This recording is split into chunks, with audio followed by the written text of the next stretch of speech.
當我聽到呢個消息之後，我個心簡直跌到落谷底，覺得呢個世界點解淨係我一個？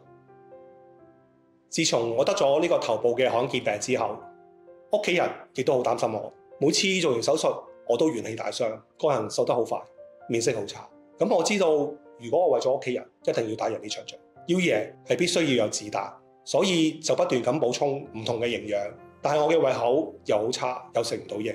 直到有個朋友買咗萊特維健肌蟲蛹濃縮液俾我，佢話肌蟲蛹有豐富嘅多糖體，抑制率仲高達99%，係患症病人專用營養嘅補充劑，所以我就試下飲咯。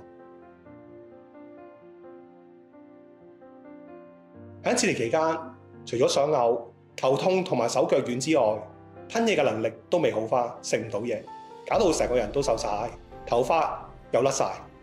好彩有肌蟲蛹濃縮液，因為佢好容易吞，亦都有營養。每日飲一包，2個星期之後，慢慢咁恢復返體力，開始自己食返嘢，亦都冇再作嘔啦。瞓覺嘅質素都明顯有改善，算係不幸之中嘅大幸啦。其實出咗院，我都有 keep 住有，而家嘅免疫力有改變，個人亦都有返氣力，仲行得走得添。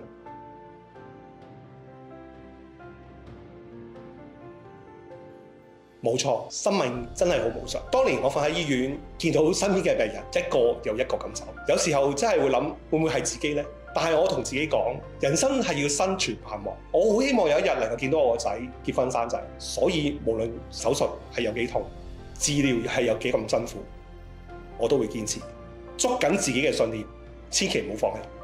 我信萊特維健。